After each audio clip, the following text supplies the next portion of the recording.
क्या आपने कभी गौर किया है, जब हम किसी बड़े मॉल में जाते हैं या महंगे अस्पताल के बाहर खड़े होते हैं, तब हम ये नहीं पूछते हैं कि बगल में बैठा इंसान किस जाति का है या उसका धर्म क्या है।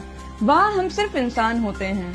लेकिन जैसे ही हम मोबाइल उठाते हैं या किसी चुनावी रैली में जाते हैं, अचानक हमारे अंदर का वो इंसान मर जाता है और एक कट्टरपंथी पैदा हो जाता है। आखिर ये नफरत आती कहाँ से है? क्या हम पैदा ही नफरती हुए थे? आज आपको एक ऐसी कहानी सुनाते हैं जो आपके दिमाग के जाले को साफ कर देगी। इसे साइकोलॉजी की दुनिया में कहते हैं रॉबर्ट्स केव एक्सपेरिमेंट। सन 1954 में एक साइकोलॉजिस्ट थे, मुजफ्फर शरीफ। उन्होंने एक बड़ा ही अजीब एक्सपेरिमेंट किया। उन्होंने 22 लड़कों को चुना जिनकी उम्र करीब 11 से 12 साल थी। ये सब बिल्कुल एक जैसे थे, एक ही बैकग्राउंड के, कोई ऊंच नीच नहीं और कोई एक दूसरे को जानता भी नहीं था। उन्हें एक कैंप में ले जाया गया और 2 गुटों में बांट दिया गया। एक ग्रुप का नाम रखा गया ईगल्स और दूसरे का नाम रैटलर्स। पहले हफ्ते दोनों गुटों को अलग अलग रखा गया। उन्होंने अपने अपने गुटों में दोस्ती की, अपना झंडा बनाया, अपने नियम तय करे और मजे से रहने लगे। लेकिन दूसरे हफ्ते साइकोलॉजिस्ट ने दोनों गुटों को आमने सामने खड़ा कर दिया। उनके बीच मुकाबले रखे गए, जैसे बेसबॉल और रस्साकसी, और जीतने वाले को इनाम देने की घोषणा कर दी। नतीजा जानते हैं क्या हुआ?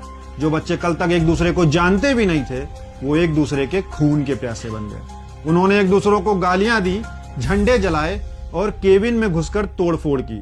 जरा सोचिए, उनके बीच कोई पुरानी रंजिश नहीं थी। उन्हें बस एक नाम और एक मकसद दिया गया था कि तुम्हें दूसरे को हराना है। यही तो आज हमारे समाज में हो रहा है। हमें नाम दिए जा रहे हैं, झंडे दिए जा रहे हैं और बताया जा रहा है कि सामने वाला तुम्हारा दुश्मन है। लेकिन कहानी यहाँ खत्म नहीं हुई।